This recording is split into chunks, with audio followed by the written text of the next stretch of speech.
આપણે જે કટોકટી સંચાલનની અંદર આપણે કટોકટીના ખાલી વ્યાખ્યા અર્થ અથવા કટોકટીનો અર્થ, કટોકટી સંચાલનનો અર્થ જોયું. ત્યારબાદ જોવાનું છે કટોકટીના પ્રકારો. તેમાં કટોકટીના 4 પ્રકારો છે: અપેક્ષિત, અનપેક્ષિત, આંતરિક અને બાહ્ય.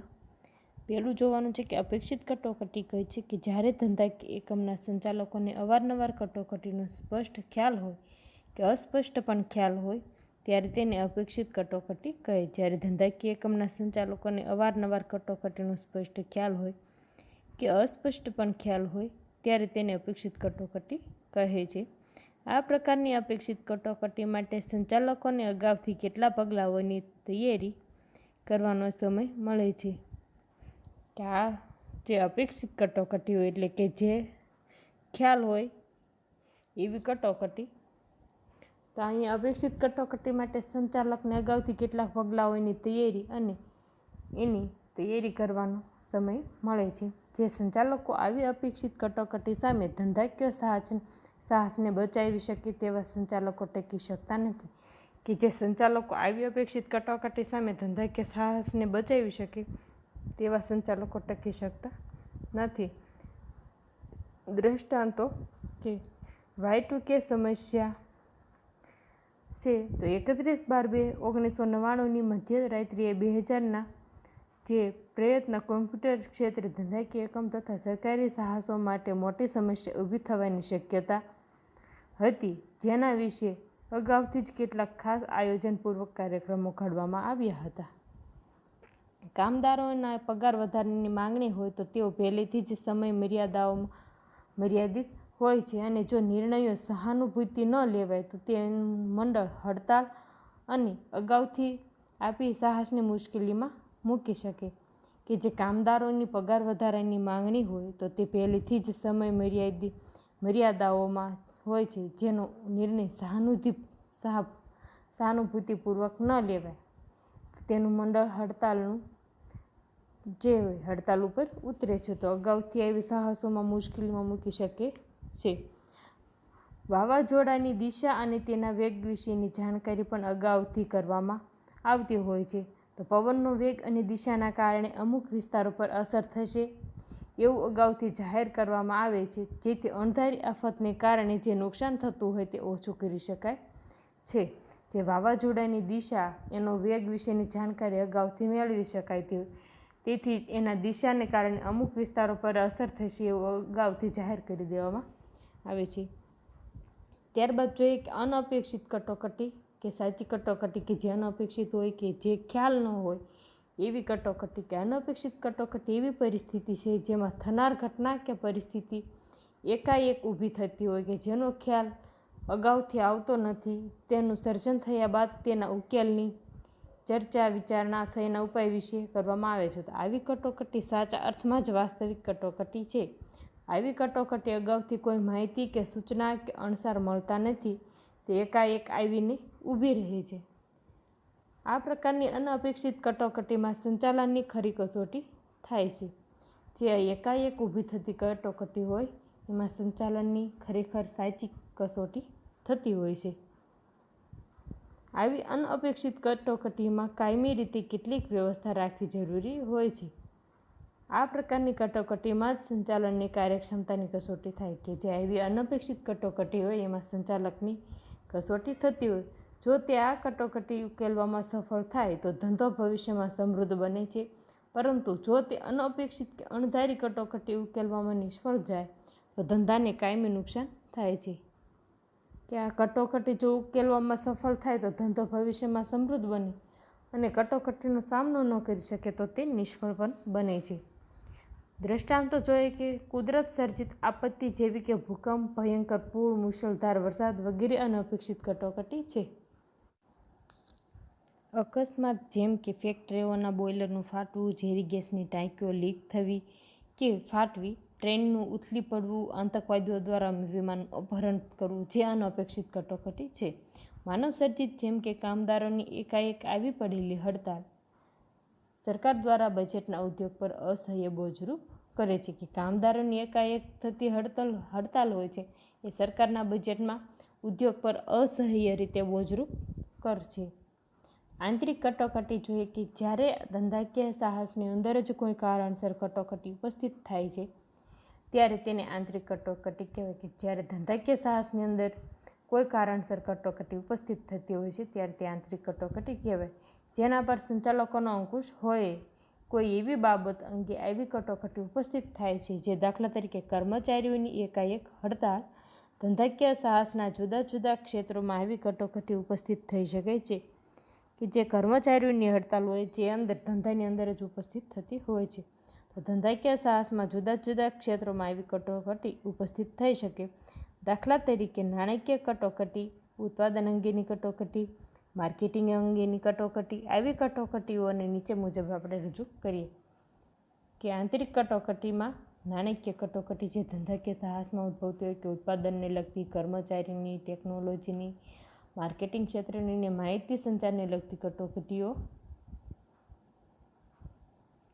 તો નાણાકીય કટોકટીમાં આ પ્રકારની કટોકટી રોકડની તંગીમાંથી ઉદ્ભવે અથવા તો કોઈ મોટો ગ્રાહક નાદાર થવાની ઉપસ્થિતિ થાય. નાણાકીય કટોકટી ત્યારે હોય કે જ્યારે રોકડની તંગી હોય અથવા તો કોઈ મોટો ભાગે કોઈ ગ્રાહક નાદાર જાહેર થાય અથવા તો જેથી કોઈ ગ્રાહક હોય તે રોકડ આપવા સક્ષમ ન હોય ને નાદાર જાહેર થતો હોય ત્યારે નાણાકીય કટોકટી ઉપસ્થિત થતી હોય છે. પરિસ્થિતિ એવી ઉપસ્થિત થાય કે ધંધામાં દેવા કે ખર્ચની ચૂકવણી ન કરી શકાય અને ધંધાની પ્રતિષ્ઠા જોખમમાં મુકાય. કે એવી પરિસ્થિતિ ઊભી થાય કે ધંધામાં દેવા કે ખર્ચની ચૂકવણી કરી શકાય નહીં અને ધંધાની પ્રતિષ્ઠા જોખમમાં મુકાય છે. આવી પરિસ્થિતિ સર્જવાના કેટલાક કારણોમાં કોઈ મોટા ગ્રાહકની નાદારી, કોઈ સરકારી કરવેરા કે દંડની જંગી રકમની ચૂકવણી, બજારની મંદી, બજારમાં નાણાંની તંગી જેને કારણે જરૂરી નાણાં ઊભા કરવા મુશ્કેલ બને. કે જે બજારમાં મંદી હોય, બજારમાં નાણાંની તંગી હોય જેને કારણે નાણાં ઊભા કરવાનું કાર્ય મુશ્કેલ બને છે. ધંધામાં સતત ખોટા તથા જંગી ખોટ ભેગી થાય. ધંધામાં સતત ખોટ જતી હોય ત્યારે જંગી ખોટ ભેગી થતી હોય અને ઉઘરાણીની શિથિલ નીતિ. તો આવી રીતના નાણાકીય કટોકટી ઉદ્ભવે છે. ત્યારબાદ જોવાનું છે કે ઉત્પાદન અંગેની કટોકટી. તો એમાં જોઈએ કે ઉત્પાદન ક્ષેત્રે એવી પરિસ્થિતિ ઊભી થાય કે જ્યારે માંગને પહોંચી વળવા ઉત્પાદન ન કરી શકાય કારણ કે કોઈ આકસ્મિક કારણસર ઉત્પાદન જ અટકી ગયું હોય. કે આપણે ઉપર જોયું કે બોઇલરનું ફાટવું, આગ લાગી અથવા ગેસ લીક થતો ત્યારે ઉત્પાદન કાર્ય રોકવામાં આવે છે ત્યારે ઉત્પાદન અંગેની કટોકટી સર્જાય છે. આમ નીચેના કારણોસર ઉત્પાદન ક્ષેત્રે કટોકટી ઊભી થાય છે. કાચા માલની એકાએક ઊભી થયેલી અછત, જેથી જરૂરી કુશળતાવાળા કામદારોની અછત, મહત્વનું કોઈ મોટું યંત્ર ખોટકાઈ પડે, આગ જેવો ભયંકર અકસ્માત થવો, ટેકનોલોજીને પરિણામે ચાલુ યંત્ર નકામું થઈ જવું, કર્મચારીઓની એકાએક પડેલી હડતાળ. જે કોઈ એક મહત્વનું યંત્ર હોય એ ખોટવાઈ જાય ત્યારે ઉત્પાદન કાર્ય અટકી જાય છે. આગ જેવા ભયંકર અકસ્માતો હોય કે ટેકનોલોજીને પરિણામે જે ચાલુ યંત્ર હોય એ નકામું બને અને નવું યંત્ર વસાવવું પડે અને કર્મચારી જ્યારે એકાએક હડતાલ પર હોય ત્યારે આ ઉત્પાદન અંગેની કટોકટી સર્જાય છે. ત્યારબાદ જોવાનું છે કર્મચારીને લગતી કટોકટી કઈ છે. કેટલીક વાર કર્મચારીને લગતા કોઈ પ્રશ્ન અંગે પણ કટોકટી ઉદ્ભવી શકે. ખાસ કરીને જ્યારે કોઈ મોટા મજૂર સંઘ નેતા શક્ય એવી પગાર અને અન્ય લાભોની માંગણી કરી એકાએક હડતાલ પડાવે તો આવી કટોકટી ઉદ્ભવે છે. મુંબઈમાં આવી જ એક હડતાલ દરમિયાન ડૉક્ટર દત્તા સામેન્ટ કરેલી વધુ પડતી ઊંચી માંગણીને કારણે અનેક ટેક્સટાઇલ મિલો બંધ થઈ ગઈ અને હજારો કામદારોના કુટુંબો બરબાદ થઈ ગયેલા. જે કામદારો અંગેની કટોકટીમાં એમ કીધું છે કે એકાએક હડતાલ પડાવે તો આવી કટોકટી ઉદ્ભવે છે. તો આ જે મુંબઈનું ઉદાહરણ આપ્યું એમાં હજારો કામદારોના કુટુંબો બરબાદ થઈ ગયા. આવી કટોકટીના કારણોમાં એકાએક આવી પડેલી ગેરકાનૂની હડતાલ, કર્મચારીઓ દ્વારા અસહકાર કરીને નિયમ મુજબના કામો કરી નીતિ ધંધાકીય સાહસને મોટી મુશ્કેલીઓ મૂકી શકે છે. જે આ મુજબની કટોકટી હોય કે નિયમ મુજબ કામ કરો ની નીતિ ધંધાકીય સાહસને મોટી મુશ્કેલી મૂકી શકે. કેટલીક વાર સંચાલકોની કામદાર વિરોધીની નીતિ પણ આવી કટોકટી માટે કારણભૂત બને છે. કેટલીક વાર સંચાલકોની એવી કામદારની વિરુદ્ધની નીતિ હોય એ પણ કટોકટી માટે કારણ બની શકે છે. અમુક કામદારની એકાએક કાઢી મૂકવામાં આવતા હોય, કુશળ કામદારોની એકાએક ઊભી થયેલી અછત, ટેકનોલોજીને લગતી કટોકટી. કેટલીક વાર ટેકનોલોજીને કારણે પણ કટોકટી ઊભી અથવા ઉદ્ભવી શકે છે. તો જે ટેકનોલોજી પર આધાર રાખીને ઉત્પાદન શરૂ કર્યું હોય તેના ધારણા પ્રમાણેના પરિણામો આપવામાં નિષ્ફળ જાય છે, કે જે ટેકનોલોજી ઉપર આધાર હોય એવું પરિણામ મેળવવામાં નિષ્ફળ જાય છે. અથવા ધંધામાં ટેકનોલોજી ખૂબ જ ઝડપથી બદલાતા વર્તમાન ટેકનોલોજી નિષ્ફળ જાય, કે જે ટેકનોલોજીનો ઝડપી વિકાસને કારણે વર્તમાન જે ટેકનોલોજી નિષ્ફળ જતી હોય છે. નવી કટોકટી એટલે નવી ટેકનોલોજી શોધાતા નવા યંત્રો ખરીદવા કરોડો રૂપિયાનું રોકાણ જરૂરી બને, જે સંચાલકો માટે યોગ્ય વ્યવસ્થા કરી શકે નહીં. જે નવી શોધખોળને લીધે નવા યંત્રો હોય એ વસાવવા પડતા હોય, એને કારણે મોટું રોકાણ માગતું હોય, તો જે ટેકનોલોજીને લગતી કટોકટી ઊભી થતી હોય છે. માર્કેટિંગ ક્ષેત્રે કટોકટી. માર્કેટિંગ ક્ષેત્રે કટોકટી ઉપસ્થિત થાય છે તો સાહસોની મોટી મુશ્કેલીમાં મુકાઈ જાય છે. દાખલા તરીકે કોઈ ખૂબ જ શક્તિશાળી હરીફ આ ક્ષેત્રે દાખલ થાય છે. એક ઉદાહરણ આપીએ તો ટૂથપેસ્ટ ક્ષેત્રે કોલગેટનું નામ ખૂબ જ મહત્ત્વનું હતું. તેના શેરના ભાવો ખૂબ ઊંચા રહેતા અને વર્ષમાં 2 વાર વચગાળાનું ડિવિડન્ડ કંપની આપતી. પરંતુ પ્રોમિસ ટૂથપેસ્ટ, હિન્દુસ્તાન લીવરનું પેપ્સોડેન્ટ, એન્કર ટૂથપેસ્ટ વગેરે હરીફો દાખલ થતાં કોલગેટ કંપનીની જાહોજલાલી ખતમ થઈ ગઈ. માર્કેટિંગ ક્ષેત્રે કટોકટીના કેટલાક કારણો નીચે મુજબ રજૂ કરી શકાય. જે માર્કેટિંગમાં છે કટોકટીના કારણો નીચે મુજબ આપણે જોઈ શકીએ. અત્યંત શક્તિશાળી હરીફ બજારમાં દાખલ થાય છે. વેચાણ વૃદ્ધિના પ્રયત્નો ધાર્યા પરિણામો નહીં આપી શકે. સંશોધન અને વિકાસ ક્ષેત્રે સ્થગિતતા કે નિષ્ફળતાને કારણે બજારમાં પીછેહટ કરવી પડે છે. વિતરણ વ્યવસ્થા ખોરવાઈ જવી, ગ્રાહકોની અભિરુચિ કે પસંદગી પારખવામાં નિષ્ફળતા, બજારમાં કંપનીની વસ્તુ સાથે સખત હરીફાઈ કરી શકે એવી અવેજીની વસ્તુનું આગમન. તો માહિતી સંચારની કટોકટી જોવાની છે કે આધુનિક ધંધાકીય યુગ એ માહિતી સંચારનો યુગ છે. માહિતી સંચાર વ્યવસ્થામાં ક્રાંતિકારી ફેરફાર થવાને કારણે વિશ્વ એક નાનકડો દેશ હોય એમ લાગે છે. કે ધંધાકીય યુગમાં માહિતી સંચારનો યુગ છે, તો માહિતી સંચારની વ્યવસ્થામાં ક્રાંતિકારી ફેરફાર થવાને કારણે વિશ્વ એક નાનકડો દેશ હોય એવું લાગે છે. એટલે જ માહિતી સંચાર વ્યવસ્થા ખોરવાઈ જાય તો ધંધાકીય સાહસ મોટી કટોકટીમાં મુકાઈ જાય છે. તે ઉપરાંત જો માહિતી સંચાર વ્યવસ્થા અપ ટુ ડેટ રાખવામાં નહીં આવે અને તે જૂના આઉટડેટેડ સાધનોની ચલાવવામાં આવે તો સાહસ નિષ્ફળ જાય. કે જે માહિતી સંચારની વ્યવસ્થા છે એ સમય અનુસાર બદલાવવામાં ન આવે અને જે જૂના સાધનો હોય એમનામ ચલાવવામાં આવતા તો સાહસ નિષ્ફળ જાય છે. ગ્રાહકો તથા કર્મચારીઓનો માહિતી સંચાર વ્યવસ્થામાં વિશ્વાસ જળવાઈ ન રહે તો પણ કટોકટી સર્જાય. કે ગ્રાહકો અથવા માહિતી સંચાર વિશે જો એને વિશ્વાસ ન રહે તો પણ કટોકટી સર્જાય છે. ત્યારબાદ જોવાનું છે કે બાહ્ય કટોકટી. જ્યારે ધંધાકીય સાહસના અંકુશ બહારના પરિબળોને કારણે કટોકટીની પરિસ્થિતિ ઉપસ્થિત થાય ત્યારે તેને બાહ્ય કટોકટી કહી શકાય. આવી કટોકટી ઊભી કરતા કેટલાક પરિબળો કે કારણો નીચે પ્રમાણે છે. સરકારના કાયદામાં કે નિયમોમાં ફેરફાર, જેનાથી પેઢી કે એકમને પ્રત્યક્ષ રીતે અસર થતી હોય છે. દાખલા તરીકે પેઢી દ્વારા ઉત્પાદન પર પ્રતિબંધ દાખલ કરવામાં આવે છે, જેના જથ્થા પર નિયંત્રણ મૂકવામાં આવે છે. સરકારનો બદલાતા સરકારી નીતિ બદલાય છે, તેને પરિણામે કેટલાક જૂના કાયદા રદ થાય છે અને નવા કાયદાઓ અમલમાં આવે છે.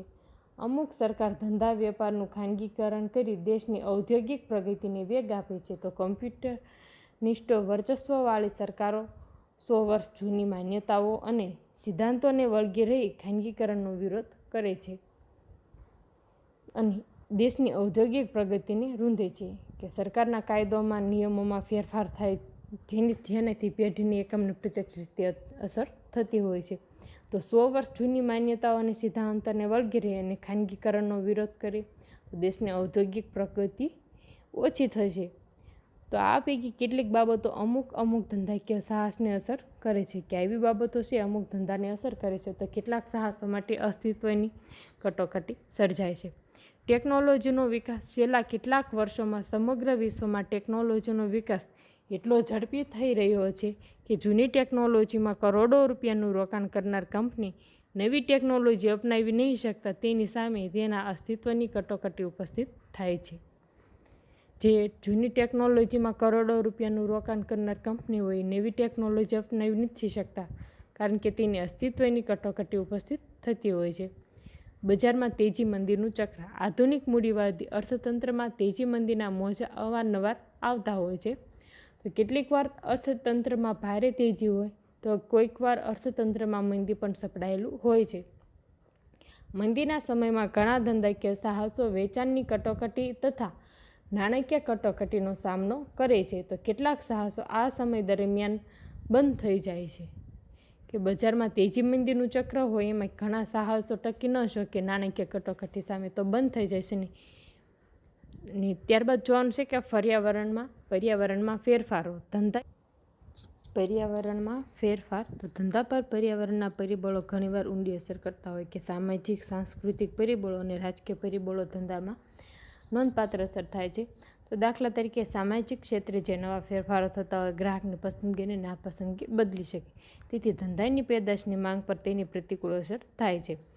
આર્થિક પરિબળો જોઈએ કે આર્થિક પરિબળો બાહ્ય કટોકટીનું એક મહત્વનું કારણ બની શકે. તો દેશમાં વિદેશી હુંડિયામણની કટોકટી હોય તો પરદેશની જરૂરિયાત કાચા માલ સરળતાથી મંગાવી શકાય નહીં અને તેને કારણે કેટલાક ધંધાકીય સાહસો ભારે કટોકટીનો સામનો કરવો પડે. તો કોઈક વાર અમુક સાહસો બંધ પણ થઈ જાય છે કે આર્થિક પરિબળો કે દેશમાં હુંડિયામણની કટોકટી હોય કે કાચા માલની અંગેની હોય.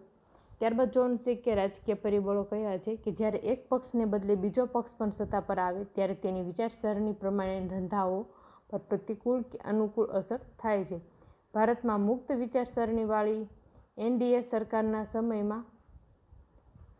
સમયમાં ધંધા ઉદ્યોગો પર ઘણા નિયંત્રણો હટાવી લેવાયા હતા. ઇંગ્લેન્ડમાં બીજા વિશ્વયુદ્ધ પછી મજૂર પક્ષ સત્તા પર આવતા અનેક ધંધા ઉદ્યોગોનું રાષ્ટ્રીયકરણ કરવામાં આવ્યું છે. કે ઇંગ્લેન્ડની બીજા વિશ્વયુદ્ધ પછી મજૂર પક્ષ સત્તા પર આવતા અનેક ધંધાઓનું રાષ્ટ્રીયકરણ કરવામાં આવ્યું છે. ત્યારબાદ જોઈએ કે આંતરરાષ્ટ્રીય પરિબળો કયા છે. કેટલીક વાર અમુક દેશો બીજા દેશોના માલની આયાત પર નિયંત્રણો કે પ્રતિબંધો મૂકે છે અથવા તેના પર ભારે આયાત જકાત નાખી. આંતરરાષ્ટ્રીય પરિબળમાં આયાત જકાત નિયંત્રણો પ્રતિબંધો કેટલીક વાર અન્ય દેશો બીજા દેશ પર હુમલો કરી યુદ્ધની શરૂઆત કરી શકે ત્યારે તેની સાથેનો વેપાર બંધ થઈ જાય અને તેના પર આધાર રાખતા ધંધાકીય એકમ સામે મોટી કટોકટી ઊભી થાય છે.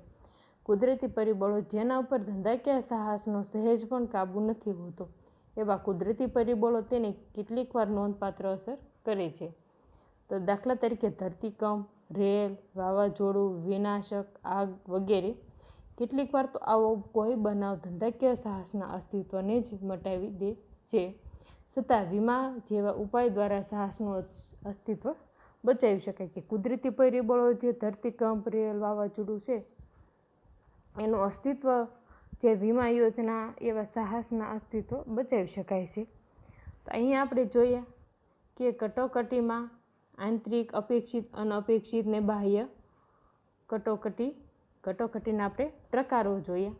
તો આપણે ત્યારબાદના નેક્સ્ટ લેક્ચરમાં જોઈશું કે કટોકટીના ઈલાજો, પગલાઓ શું છે. તો થેન્ક યુ વિદ્યાર્થી મિત્રો.